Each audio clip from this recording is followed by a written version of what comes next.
share, but I'll give you a little bit of information about them to begin with. We have Kevin Fry right here. He works with PepsiCo, Frito-Lay division of PepsiCo company, and has recruited on campus before, so you may have recognized him, but he's a Truman alum as well. So he has a lot of experience and a lot of really sage advice to offer you. And he's a district sales leader, and I'll let you talk a little bit about your own career path. And Mike Poole is with Burns Software and business development manager for them. He's from the St. Louis area, has a vested interest with the daughter here in school. So that's wonderful. And we met him this summer during parent orientations, the summer orientations. And he's glad, it was really lucky that we got him to come back and has some really good advice for you as well. And so that he works with the software industry, but you'll learn a lot about what his career path is as well. And Doug Wallers is the executive director, I'm trying to get the title right, executive director of Adair County SB 40 Developmental Disability.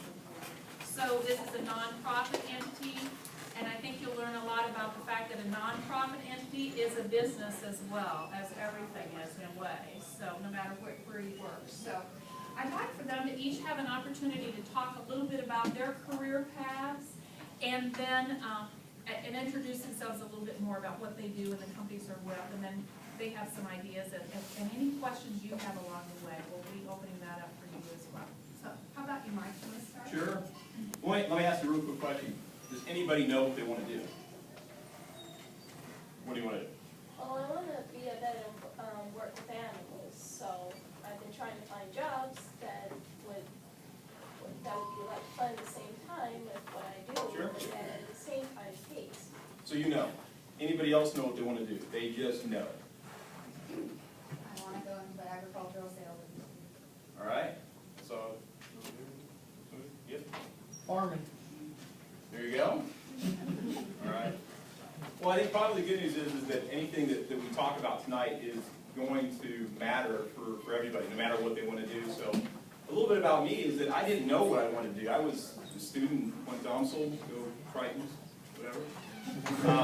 But I got a bachelor's degree in communications, and I had no clue what I wanted to do in school. I always admired the people that knew they wanted to go and be a farmer, or they knew that they wanted to work, in agribusiness, or they wanted to be a vet, or they wanted to be a doctor, an attorney. I had no clue. So, like so many people, I went and found a very general kind of route. Instead of getting I could have had a bachelor's in business administration, but I went communications, very broad, very general. And as I soon learned, it's what you do with it that matters, plain and simple. So I fell into a role right out of school where I could leverage some of my education. I was functional, fluent in Spanish, and I wound up with a manufacturing company that made printing presses, and they shipped them all over the world. So I was kind of the international facing guy for that group. It worked out pretty well, but I had a family on the way. It wasn't all that lucrative. Somebody said, well, I've got a friend who, they work for a software company, and they place people, they place consultants out at different firms. You should talk to them. I don't know anything about software. I can barely turn on a computer, right? So long story short, I wound up falling into the recruiting end of the software industry. So for a long time, I talked to people about what it is that they did, understanding the different software skills they have, the different business skills that went along with it, and I would help make those up with different organizations. So in a nutshell, that's kind of what I've done for a long time. I'm on the other side of the desk now, which means I'm a client-facing guy with a lot of the larger corporations, whether it's Nestle or Monsanto or a MasterCard. But I'm the guy that interfaces with clients day in and day out to understand what it is that they do. And I work with the rest of my team when they're talking with candidates with the different technical skill sets so we can help market them and promote them to the different organizations. So, but the net of it is that I was much like a lot of people that I had no clue. I just happened to have a couple of good opportunities that came my way, and I made the most of it. Like Polly said, I'm Kevin Fry. I graduated in May of '09 from Truman, so not too far away from where you guys are sitting right now. I was kind of the opposite when I first got to school. I knew what I wanted to do. And I studied computer science for 3 years, and after 3 years I decided, you know what, it wasn't what I wanted to do. So I had been building up a bunch of skills for something that I didn't ultimately end up wanting to do. I still love tinkering with technology and things like that, but Ultimately, I knew that I didn't want to sit behind a desk and work in software. I wanted to be out and interact with people on a daily basis. So I decided that, you know, the job I had all through college, I sold camera equipment, and I absolutely loved the feeling of being able to take a person, find what they were looking for, and find the product that matched their needs. I mean, that's so rewarding when you have customers coming back after you sold them a camera that they never thought they would ever buy, and they come back in and they say, man, this is perfect, we absolutely love it, and they're getting pictures printed and just having a blast. So that's kind of what I figured I wanted to end up doing. So I switched over to business administration, and in doing so, I got on with Walgreens and did an internship with Walgreens between my senior and super senior year, if you want to look at it that way, or fourth and fifth year, and learned an absolute, just a huge amount of information about retail and how to sell stuff on an even larger scale, because, you know, working selling cameras was just a small portion of the bucket. When you're looking at a Walgreens, they have, you know, pharmaceuticals, they've got diapers, you know, all that kind of stuff, candy. So you're looking at a lot of different clientele and really understanding how people do what they do, and that really fascinated me. So I got just really excited about doing something with that. And I was a member of, it's an Actus now, but I was a member of SIFE when I was in Truman. And when I was a part of the speaking team, I was down and I got in touch with Frito-Lay. And again, it was one of those I knew, you know, hey, I knew after I graduated, I had a job with Walgreens. That's kind of what I wanted to do. I wanted to go into management with Walgreens. And I got in touch with Frito-Lay and kind of just talked to them because, you know, they were there and they were one of the big sponsors of the event we were at. And they started talking to me about the district sales leader program that they have. And I thought, man, that sounds awesome. You know, getting right out of school and they're putting a multi-million-dollar business in your hands. You get to run it, and you get to go sell to customers every day, and you get to do business-to-business sales, which to me seemed even better because it's more fast-paced and everything like that. So then I kind of figured that's you know bigger piece of the pie for me, and went through the selection process with them. Started in October of 2009, not too long after I graduated, and my training and everything, and now. I'm the district here in Kirksville, Missouri. I've got 3 facilities. I've got one here in Kirksville, one up in Tumwa, Iowa, and one in Centerville, Iowa. And my team goes and delivers the chips to the stores. So if you go to Hy-Vee, you go to Walmart, you know, my team's the one that's putting the Frito-Lay products on the shelf. So, you know, what we do is we go in every day and we try and convince our customers that our product needs to be out there because it has value to them, it has value to their consumers. And we have to constantly, every day, find a new solution to their problems on how they're going to make their next sales numbers and how we can tie in with that. And you would be amazed at the ways that you learn how to sell something as simple as chips when you really look at it. Because if you go out and you really look at all the marketing things with Frito-Lay, just, you know, if you go to the Frito-Lay website or if you go to YouTube and look at all their ads, we try and tie chips into everything. And for some reason, we can make a connection with some kind of chip with any type of occasion. So to me, it's that excitement of being able to go out there and share something fun with people and make people money in the process and have a new challenge every single day. So that's kind of how I got where I am. So. Okay. So we're about as far apart. There's a reason I'm over here and they're over there. Anybody going into social services, human services, things like that? We typically go to into that anymore. Disability studies, anything like that? No. Yeah. I'm out of the 60s, 70s age college, my first degree, and we were all going to change the world. We were all going to go out there and make a difference, and that's still where I am. I still believe in that. And so human services has always been what attracted me in one way or another. My first degree was from Kansas State University. Cat State was last week. We'll see how that goes for the rest of the year. And my husband, by the way, is Dr. Roller. So if you're in his class and want to get in good with him in chemistry, the blind chemist, the one that stands out, the one with the white cane in class, just go up and say, "Go Cats," and he'll love you for the rest of the time. So, started out from K-State. I was going to go into pre-med. I was going to be a doctor. I was going to make lots of money and help people. First, I found out I couldn't stand to see people in pain. So I said, well, you know, that was a year in, and I'm finding out I don't like to see people in pain. Maybe what I'll do is be a pathologist. If I work on dead people, I don't have to see people in pain. First anatomy lab, cadavers. no, having to leave class smelling of formaldehyde and dreaming about cadavers. No, that was not the right direction either. So midway through, I changed over to psych and social work. So my first degree was in psychology, then having major in social work. Graduated, went right to work in Kansas for Department of Social and Rehabilitation Services, which is where most social workers start out in Kansas. And after 8 years of seeing a lot of sorrow and grief and violence on violence, we were just talking about that. I was very happy with my husband. By that time, we met at Kansas State and married, and Dave took a job over here 30 years ago at Truman. So here we come over to Truman, and I was going to go back and get a master's in social work, except Truman didn't offer a social work program. And we had small children by then. I wasn't interested in driving to Columbia every day. So I got the Truman catalog and thought, well, what else can I do with my life? English. I've always loved English classes. So I came back to Truman and got a degree in English, a master's degree. They gave me the Human Fellowship, and I ended up teaching and doing some sabbatical replacements and so on. And so I spent the 90s here at Truman teaching. I taught when there was actually a courtyard in the middle of this building. And the rooms weren't nearly as nice. So I spent 10 years actually teaching English and enjoyed that very much, but I really miss the social work. And yeah, once a 60s, 70s person, always. So I went to work then, went back to the state again here in Missouri, and went into disability support. Worked for the Department of Mental Health and Division of Developmental Disabilities. Worked my way up, did old government work, up to where I was the assistant director of the regional office here in town. In the meantime, we adopted 4 children altogether, all with special needs, so I was getting a lot of experience with that at home and experience at work in that field.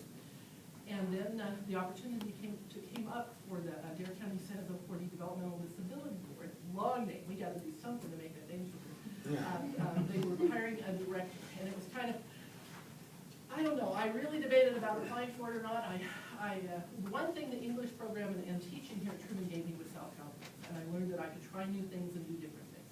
And I never seen myself as a manager and a leader of an organization before, but I thought, you know what, I'll give it a go. I'll see what they don't think I can do it, and they hired me in 2008, so I've been leading that organization since then.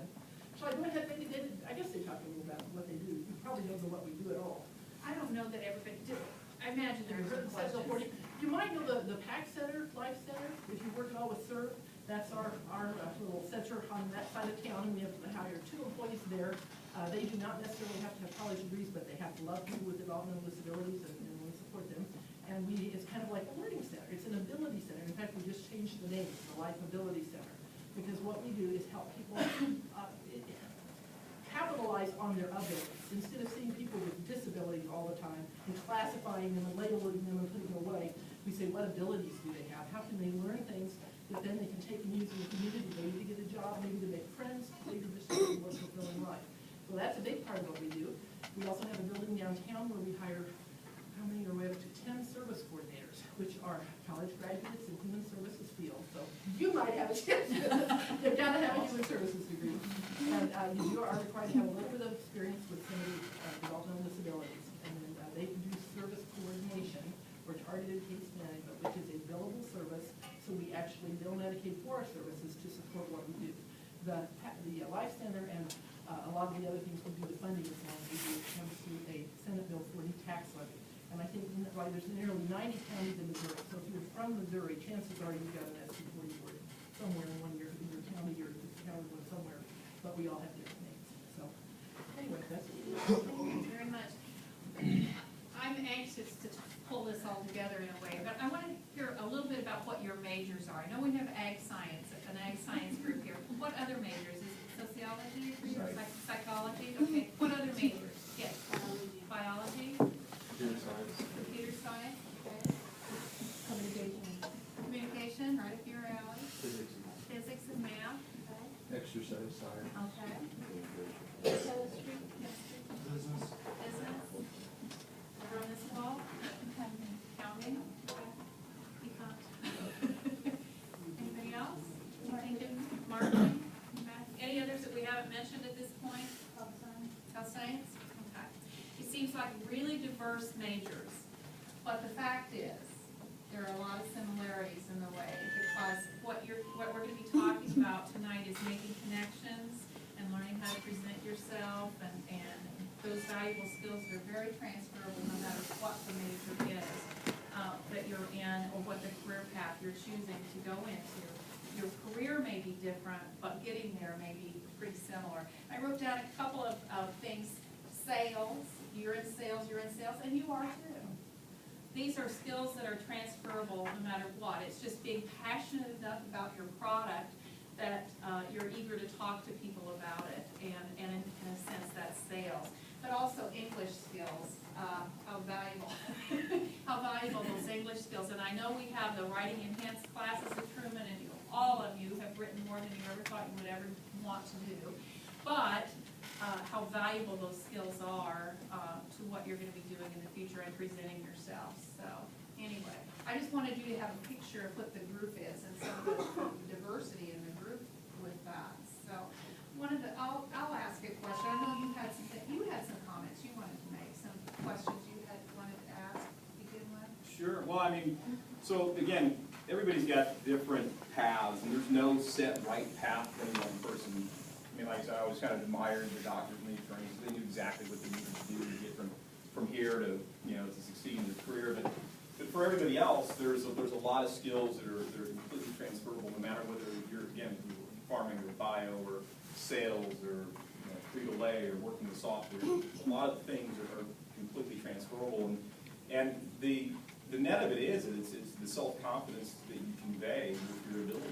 I mean, that's what's very, very key to somebody being successful in an interview. And there's a lot of ways that it comes across, but when I sit down and talk to people, I do a lot of interviewing, a lot of people. Most of the people I talk to are very experienced career professionals, but a lot of the things that I coach them on are things that will certainly and should resonate with you guys when you're starting out, because it's the same, it's the exact same thing. They're just at a different level. That's all. Yeah, so there's just a lot of different skills, and it's how you want to present yourself, and really it comes down to self-confidence and knowing your abilities and how to convey it. One of the upcoming events that we have on campus is our career fair on October 1st, and many of you will, hopefully all of you will be going to that. There are a lot of opportunities. It's a career and grad school expo. So we have 98 registrants right now, so I can't imagine there will be 100 or a few more than that by the time that day comes around. But Kevin and I talked a lot about this, about how to present yourself to those people, and how many of you have attended the career fair at this point? Okay, quite a few people. Did any of you find it a little nerve-wracking? Okay, an honest woman.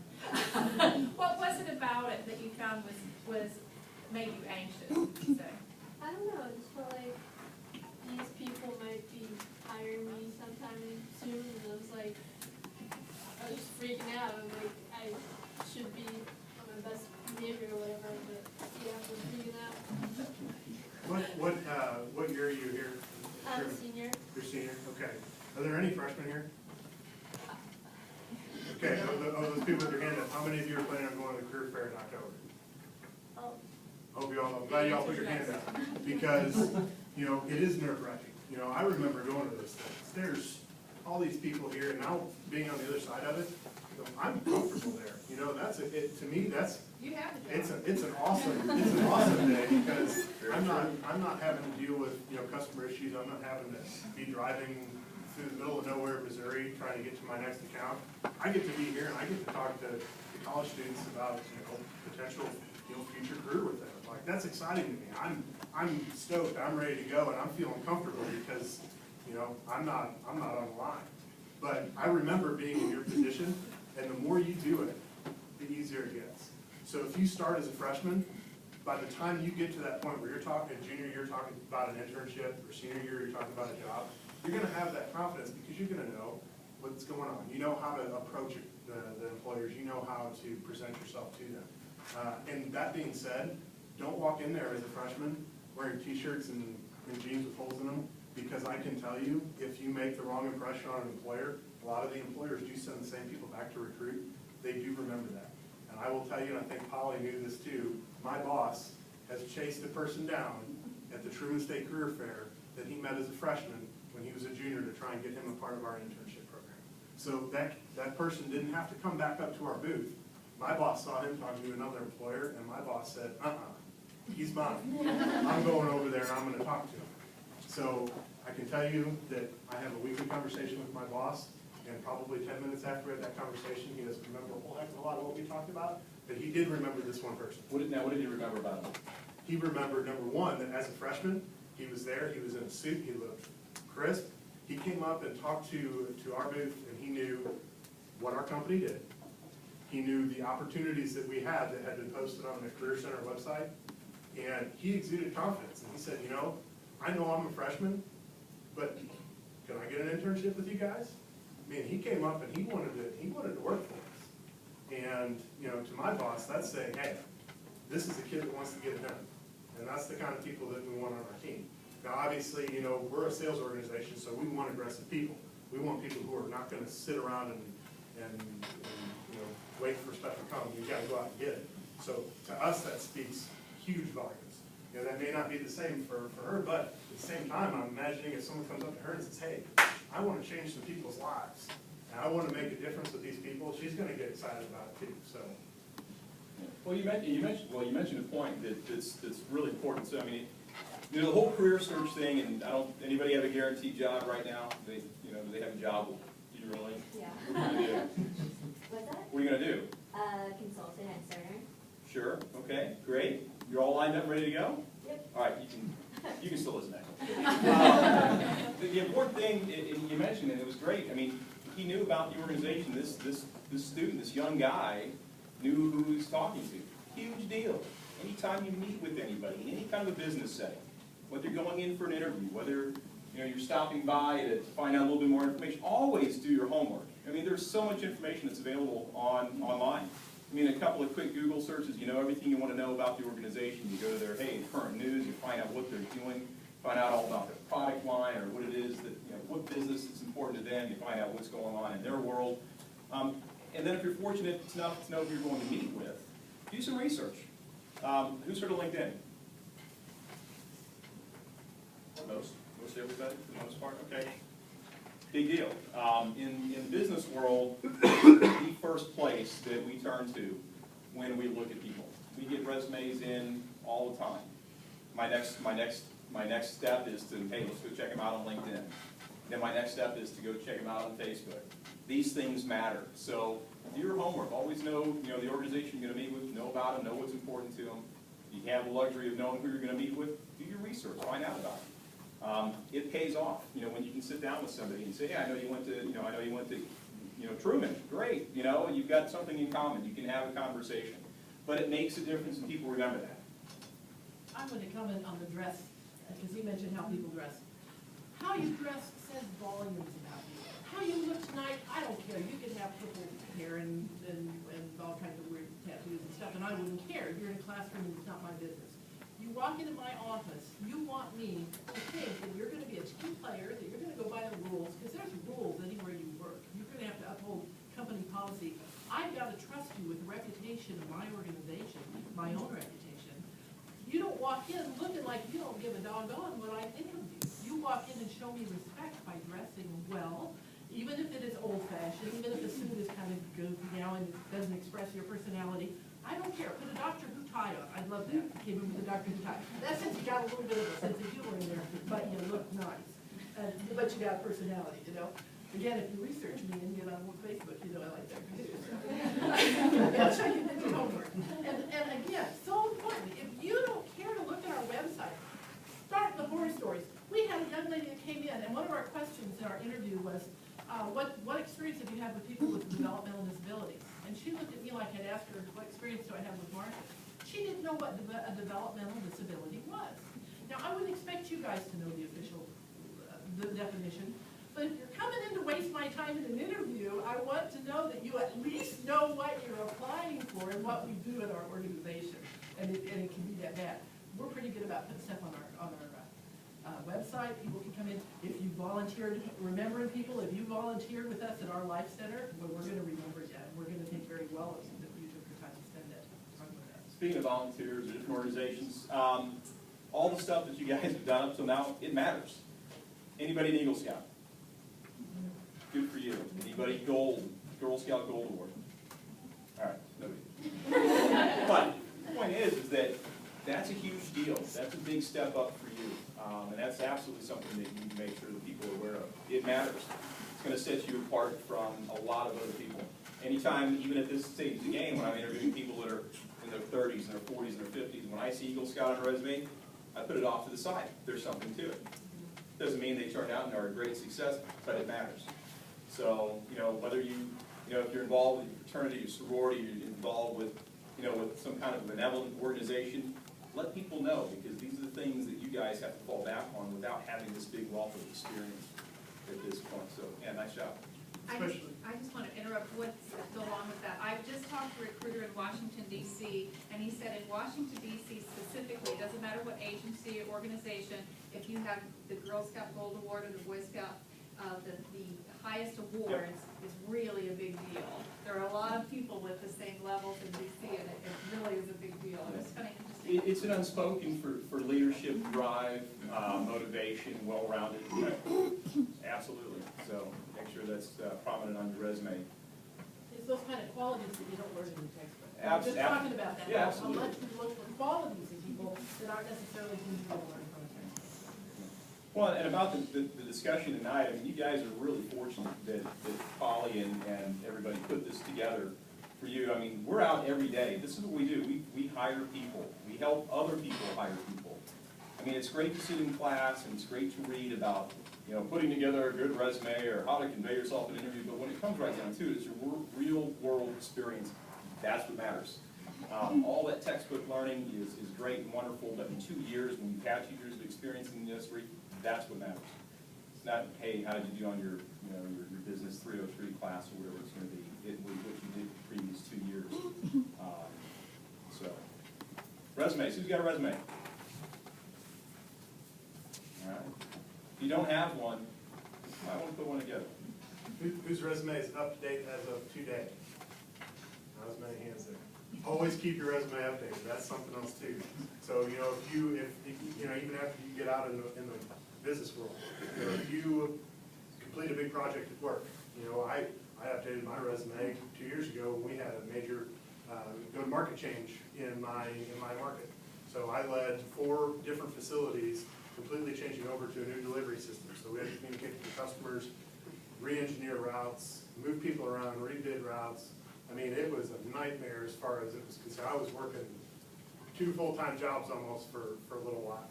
And that's a big deal for my company.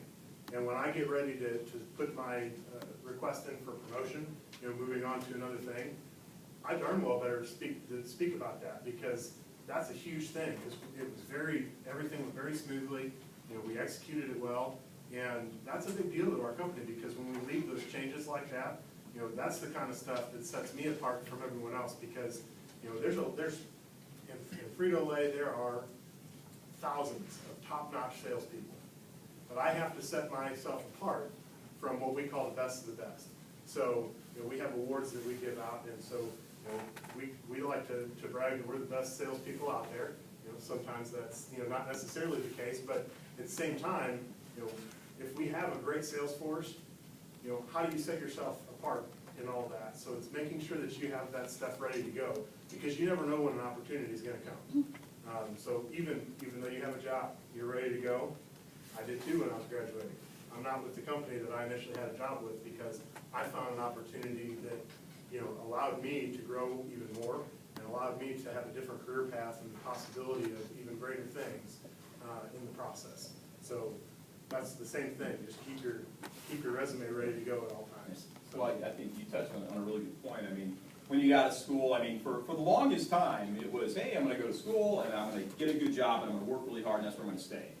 And there was a lot of people, especially some of the older generations, I'm not really part of that generation, but previous generations where, you come in, you work hard, and you can stay there, and you can retire. That's not really the way things work anymore. And it was a real tough realization for an awful lot of people. My parents' generation, that was their generation. They worked really hard, and that company's going to take care of them. That's not necessarily the case. The thing to remember is that the only person that's going to look out for you is you. And nobody else is going to do it. So this is where all the things that you learn along the way, they all add up, because you've got to keep yourself in situation where you've got transferable skills. I mean, you may work for Cerner now, but in 2 years, you may not. Cerner may get bought out. Cerner may, divest the division you're in. You have to find another job. It happens. So the job that you start with right out of school, I don't know, almost 99% isn't going to be the company that you retire from 20, 30, 40 years down the road.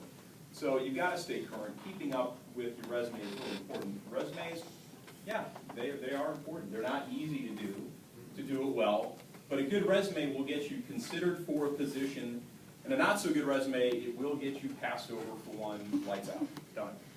And it's hard to recover from that. So, my suggestion is make sure you put a little bit of time and effort into having a good representation of your background, your resume. And there's some formats that are good, and there's some formats that aren't so good, and a lot of it depends on the industry that you're targeting. How do you target an industry? Well, you do some research and you talk to people and you kind of get a sense for where it is that you want to go. Like I said, I always envy people that knew exactly what they wanted to do. You have a job lined up, that's great. But for the rest of us, it was finding out about different areas, different careers, different industries, and there's ways to go about it. You may want to work for a really big company with a lot of different career paths and channels. Maybe a smaller company, that's different. Maybe it's technology, maybe it's not, maybe it's, maybe it's nonprofit and you're helping to save the world, which is awesome. God bless you. But the thing is that there's not any one organization that's right or wrong. As long as you have an open mind and you see an opportunity for what it is, and if you can get out of it what you're looking to get out of it, and you know that you can be successful there and you work to be successful there, that's the right opportunity for you at the time. It may not be the same opportunity 2 or 3 years down the road. So things change. Just be prepared for change, because nothing stays the same for long. And for heaven's sake, get the resume approved. Do they still have the Writing Center on campus? We do, and the Career Center does that too. Oh, good. We notice when you don't spell things right. Really, we do. We notice when you're spacing it off. We notice when your grammar's bad in your application letter. Those things we know. I wish I could go back and teach people English again, because when I taught before, I didn't realize my writing skills hadn't been good.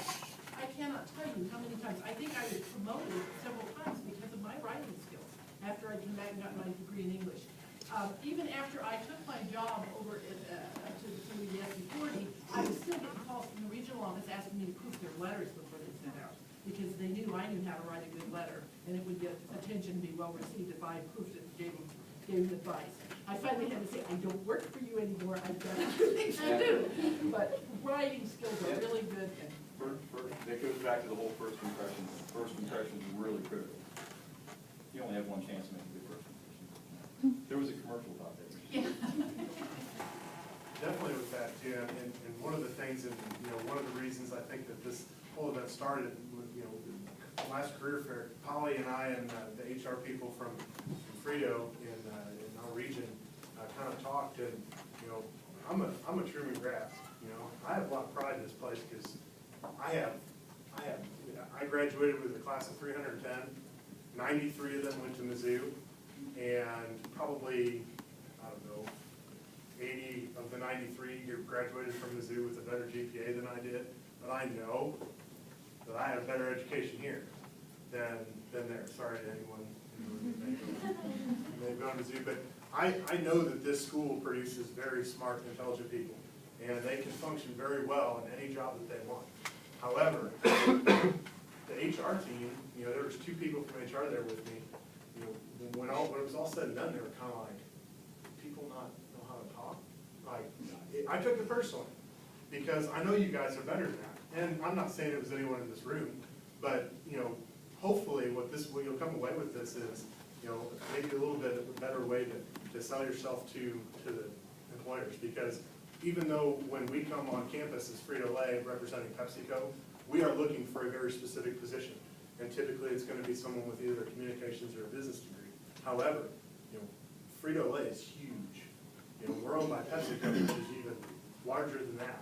And there are tons of opportunities for every major.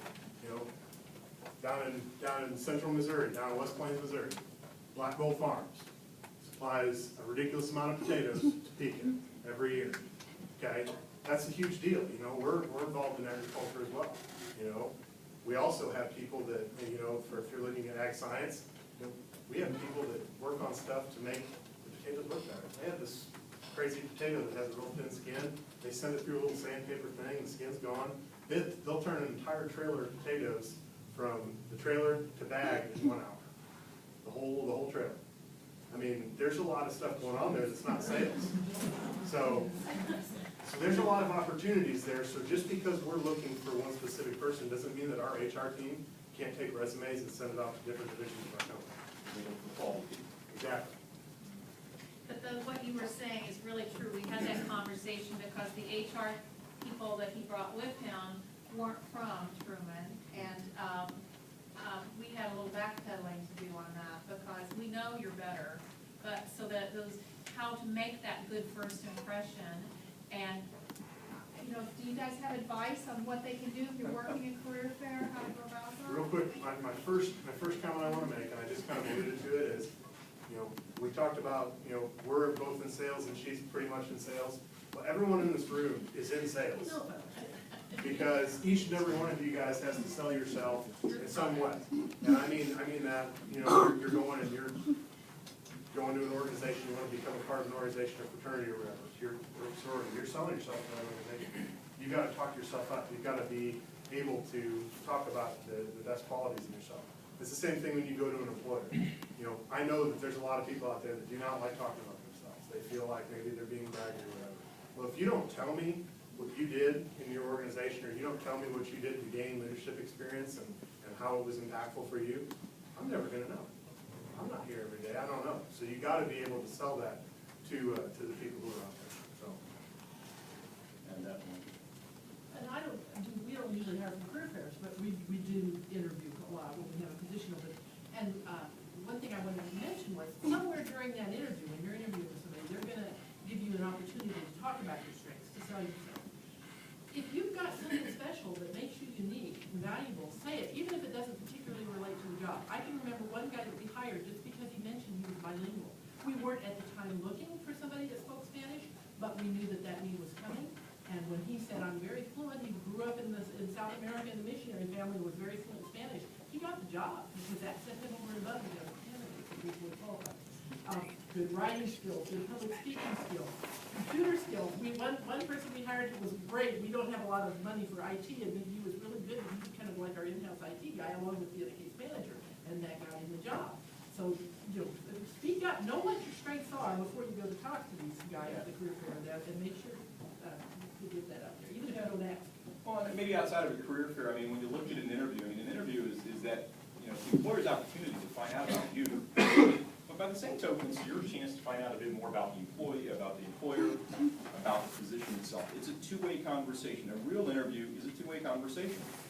And a real interview is not yes, no answer, So the point is that you've got to be able to talk about you, your experience, and how your experience relates to what it is that they're looking for. So, yeah, spend some time, think about your background, things that you've done in your background. You can't assume that anybody's going to know. So if they're looking for somebody that's outgoing and personable because they need to run a sales route, or they need to, sit in front of somebody at Wells Fargo and sell a project, they need to know that you've got the ability to communicate well. So maybe, maybe you were part of, an organization here on campus and you did a lot of organizing. Hey, that's great. You explain it. You explain that you did a lot of organizing. You did presentations to people. Again, all the things that you guys do matter. It has value at this point.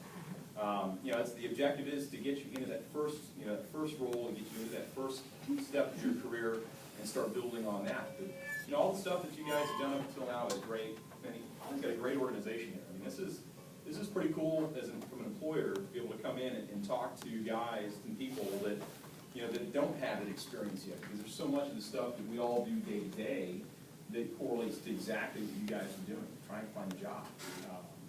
And there's certainly good ways to go about it. Who, outside of a career fair, who's got a dream job in mind?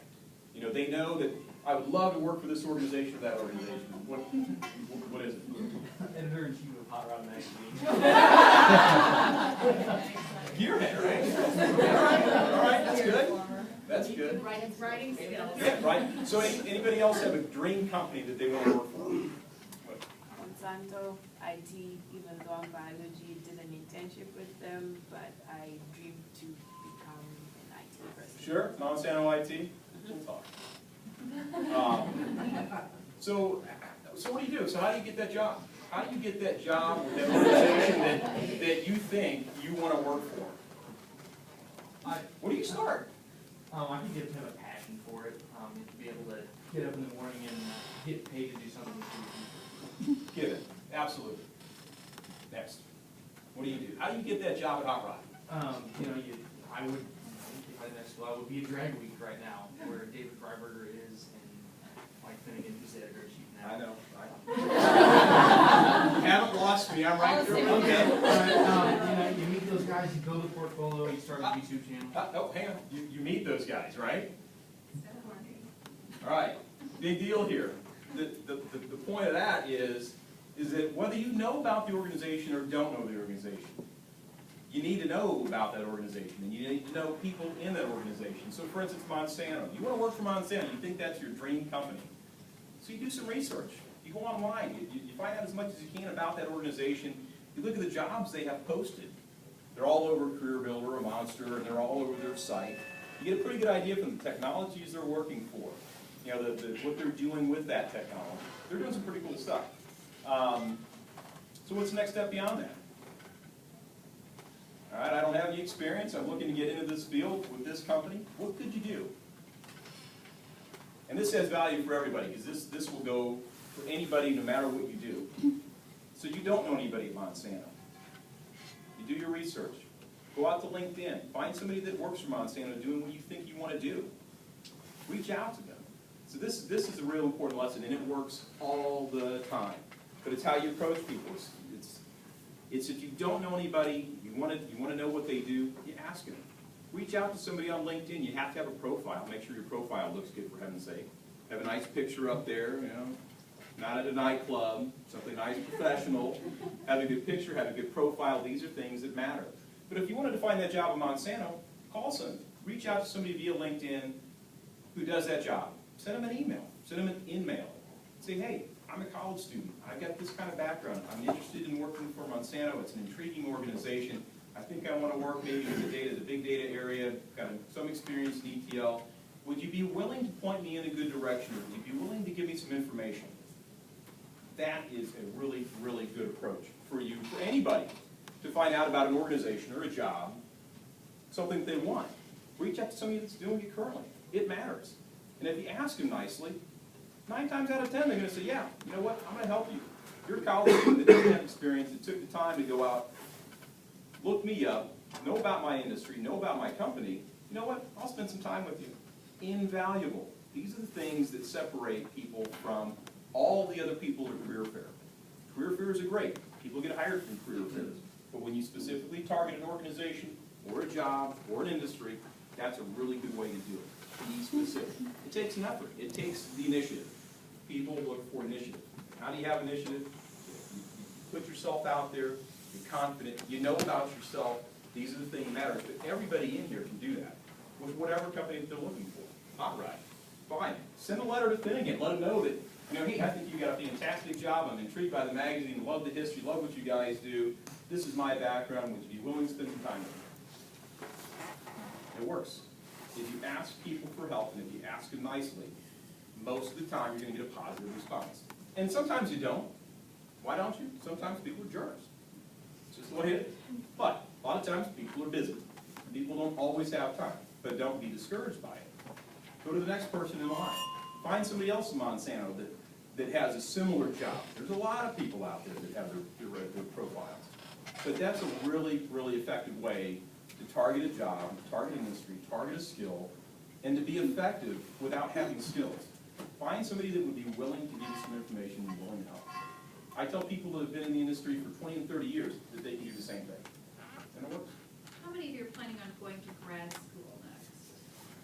A few of the hands go up. Or professional school. Don't think this doesn't apply to you, because it really does. And you definitely know that from your experience as well. I had somebody in the office today who was researching people who had gone to a particular program on LinkedIn to pull up, and they emailed them or in-mailed them to find out a little bit more from them about the program to see if it was a good fit. So, all of this really applies across the board, no matter what you're planning on. People are going to hire people that they like. You want to hire somebody that you like. Be a likable person. I mean, it's not that hard. You guys are all intelligent people, no doubt. You're all here. But if you put a little effort into being into being good at conversation, being confident in the way you convey yourself, it'll take you a long way.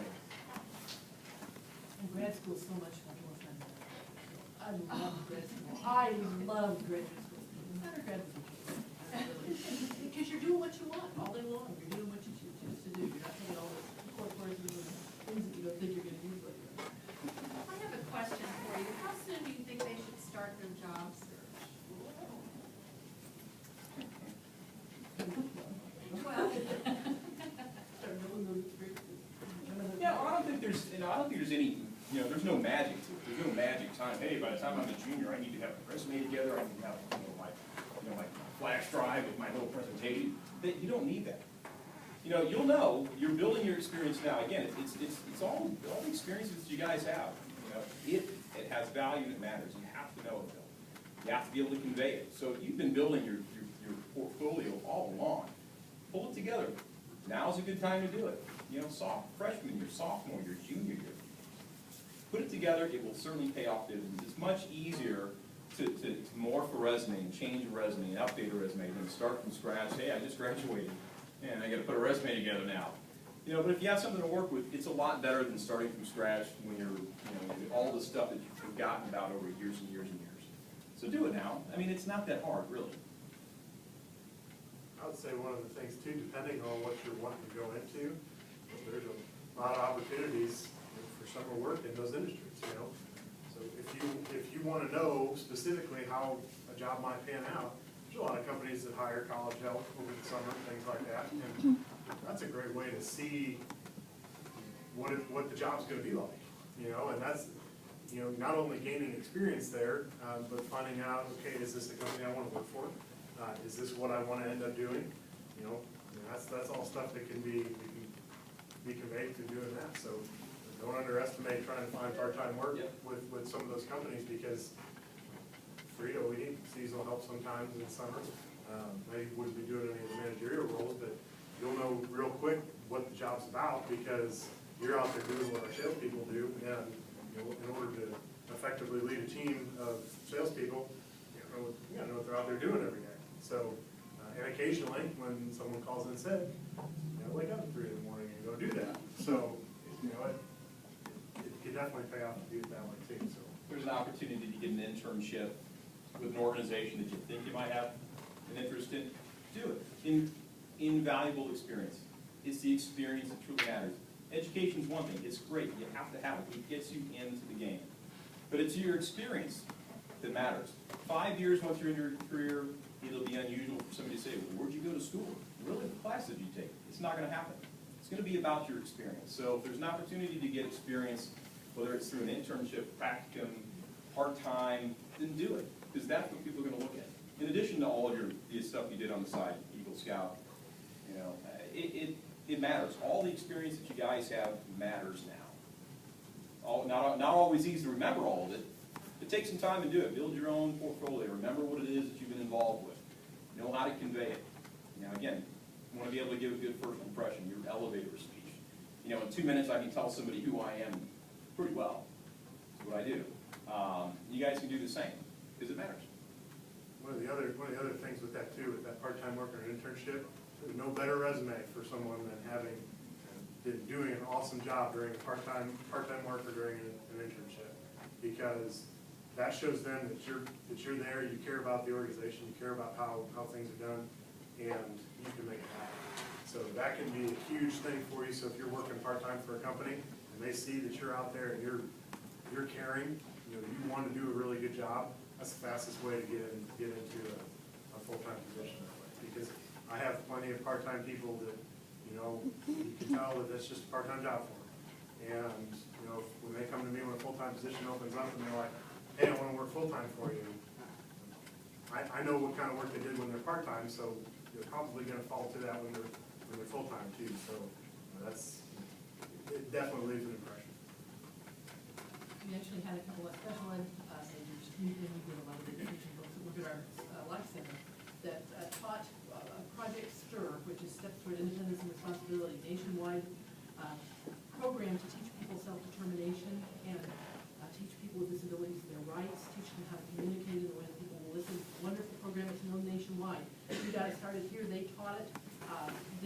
actually got Dr. Kelly to let them come back and develop a second tier to it and get credit for it through Truman, he let them do an independent study. And one who actually called me later and said she got a job out on the East Coast because she knew about Project STIR. And she had this on her resume that she had done this and she had this whole curriculum she developed. So that example, just something that just happened to click for her. Yeah. Anybody have a question? Any question? You said something about the elevator speech. What catches your attention the most in this? Like, what do you look for in an elevator speech? Somebody's confidence, plain and simple. I mean, you know, you're always looking for certain things. I mean, we're looking for people that are outgoing and confident. You're probably looking for people that are outgoing and maybe have somewhat passionate, nurturing sense to You don't come into this them. field for money, you come in because you're passionate about it. Yeah, I think that the key to being able to have a good presentation is how do you convey yourself? I mean, what do you want other people to see you as? Then work for it. You know, there's no magic to it, but it's you knowing what you want to convey to somebody. And a lot of it comes back down to that self-confidence. You mentioned something about jobs. How do you find a part-time job? How do you find a job, period? Any ideas? I mean, aside from looking at Hot Rod to, potentially work for them or going to Monsanto or going to Cerner. All right, so how do you find a job? Well, I've been trying to find summer jobs over the internet, but sadly, the only summer jobs I can find are that of babysitters. Sure, okay. Any way else to find a job? Anybody, ideas? A lot of it is about who you know, like, if you have professors that might know someone in the industry. Really? Okay, anything else? Anybody? Anybody go to the newspaper and look for jobs? Thank goodness. No, it doesn't. That doesn't happen anymore. 30 years ago, that happened all the time. One of the important things that you may not recognize that you have right now is kind of the starting of a network. Networking is a big part of what goes on in the business world. We mentioned LinkedIn, and you guys kind of know what LinkedIn is, right? It's kind of like Facebook for professionals, Facebook for business people. It's where we turn to when we want to find out about somebody in their background. It's a great place because that's you. I mean, that's what people look at. That's what they're going to recognize you as in your experience. So finding a job, it's not all that hard, but sometimes it's not all that easy. But you mentioned something about it's who you know, and in a lot of ways, it's true. How do you build a network? How do you get to know other people? Well, this is where being social, being confident, not being afraid to go and say, hey, what's your name? Good to meet you, Thomas. I'm Mike. You have to get out. You have to put yourself out there. Don't be afraid to make an introduction to somebody. Don't be afraid to call somebody at Monsanto and say, hey, I looked at you, I looked at your company, I like what you do, I understand a bit about it, I'm interested to know about the job that you do because to me it sounds pretty darn interesting. Don't be afraid to reach out to somebody. You have to put the effort and initiative out there to get out and meet people. When you meet people, make a connection. How do you make a connection? You find out what they do. You talk to them. You have a conversation. It's not that hard to do it all the time. About different things, right? I mean, so maybe you have a conversation about that hot rod that you've been sitting in your garage at home that your dad wants out. I mean, Which one? or maybe 2 or 3 of them. But there's plenty of things to talk about. What you're looking to do is you're looking to make connections with people. And you can make connections with people about a lot of different things. It doesn't always have to be about business. Again, part of being successful, part of helping to launch your career is people want to like the people they work with. People want to like the people that they're thinking about hiring. So be a likable person. Put yourself out there. Be good in a conversation. Be comfortable in a conversation. It doesn't have to be about business. It doesn't have to be about hot rods. It could be about horses, right? Just a guess. I saw the shirt when you walked in, but again, it's making connections with people because it's the connections that you make with people that are going to matter down the road. Not only now when you're looking for a job, but maybe when you look for a career change at some point. So take some time. Get out there and introduce yourself to people. Not everybody's going to be the life of the party. You don't have to be the life of the party to do it. So put yourself in a position where you get a chance to meet people, get to know who they are. Great thing to do. We do it all the time in business. Great. Hey, you know what? You ran into somebody at a restaurant. Oh, you were so-and-so. You worked there. Great. You know what? Yeah, I worked with that guy too. Great. You know what? Hey, let's catch up at some point. Let me go ahead and reach out to you on LinkedIn. That's how it happens. It is that easy at times. But what you're doing, again, is you're making connections, and it doesn't matter that it deals specifically with work or not. But the more people you know, and the more people think well of you, the more people that you have to potentially help you find a job. You'll be amazed, and again, if you ask people to help, that is how you ask them. Again, I don't know anything about this job, but I want to find out about it. Would you be willing to help me? Would you be willing to share some of your experience with me? People love to talk about themselves, and that's something to keep in mind. That the whole networking piece of it is something that you guys can't take for granted. And you think, well, I'm a student, I don't have this big network of business people. Well, you'll have parents, right? Yes, you have parents, you have friends, you have teachers, you have people that you work with in part-time jobs, you have people that you were in scouts with. These are the people that you make connections with. Build your network. That's how it happens. There's no magic to it. There's no script to follow. But build your network. Cultivate those relationships, because the relationships you make now may pay off and pay off. They may come a benefit to you at some point down the road. But it's always good to have a good network of people. And realize that networking is not just online. He made that point pretty clear. But I know for you, professional associations are invaluable. We call it social capital in our field. We're building social capital, and we actually work to build that for the people we serve too. Because your social connections are capital, they're worth something. You're gonna get something back. Scythe, when you were in school in Actus, invaluable, I mean, obviously for you to find a good career path you're in right now. So. Well, and just like he said, all it takes is going up and saying, hi, I'm Kevin, what's your name? And, I mean, like I said, I went to the regional competition for science speaking, and I had a job. I had a job when I was graduating. But I decided to go up and see what was going on, and I made a connection, and got me out of working overnights, 7 overnights in a row. That's how 12 reduced to the rotation. So that was one of the best benefits right up front. But I mean, that's all it took. I got in contact with actually the person who I first got in contact with. I was actually down at Fulton with. She got promoted, and I talked to her for quite a while, learned about the company, and then she was like, she thought well enough of me that she went and pulled